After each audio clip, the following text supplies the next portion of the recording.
I know you touched on some of the benefits already and just kind of talking about a platform that does it well. But, what at a high level or even, in detail, what are some of the benefits to be gained from a move to self-service? Tom, why do you start on that? I'll start. I'm going to go back to the operational efficiencies. We have a manufacturer running our platform, Znode. They do have a single pane of glass portal. They sell through distributors. The distributors bid on large projects. It's in the building supply industry. So they actually had their ROI in the entire project was recovered in under 1 year from two different things. One was the efficiencies of not having to continue to hire FTEs because a lot of those jobs, which were, again, I go back to that story of people punching orders into an ERP, were no longer needed. Those resources were used elsewhere in the business. And then two other efficiencies when I talked about flexibility of the platform. So Zeno, the platform, is API first and connects to third-party systems very easily. But where they saw a big gain was actually in shipping efficiencies. So they connected to a shipping software that gave them accurate shipping.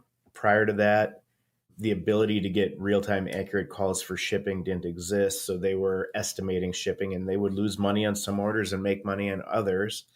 It also allowed the customer to choose what the shipping method was based upon time frame and cost.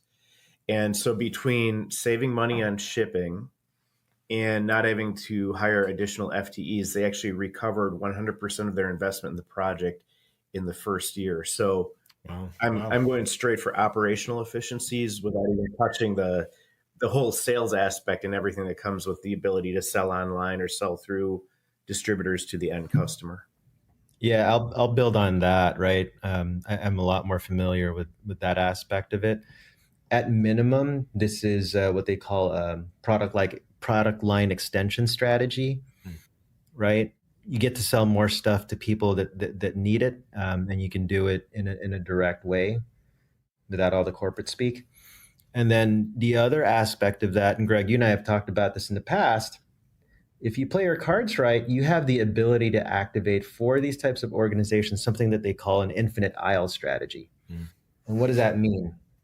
Right. So if distributor A is selling 1,000 SKUs, all of a sudden, because you add in this component of B2B2C, you can now dovetail in another 1,000 or yet another 1,000 or the equivalent of 5,000 additional SKUs if you converge all of these things into a marketplace like this.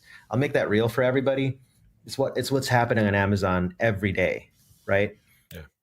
The best example, the largest example of a B2B2C marketplace is Amazon. So that is the highest threshold or highest aspect of the continuum from a B2B2C standpoint, infinite aisles. So what Tom and I are talking about is somewhere in the middle. Product line extension to the left, infinite aisle to the right.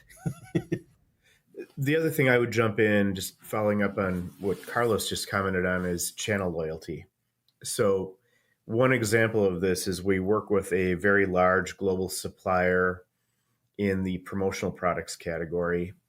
And in that category, the majority of orders for any supplier come from smaller distributors. There aren't major distributors that make up 30, 40% of any supplier's business.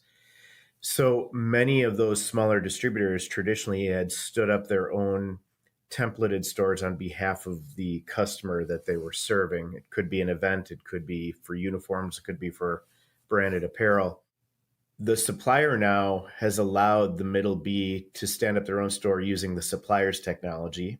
They can download a catalog, they can set their own pricing, they can skin that store, and they can publish that store for, again, an event, whatever the case is, a specific customer.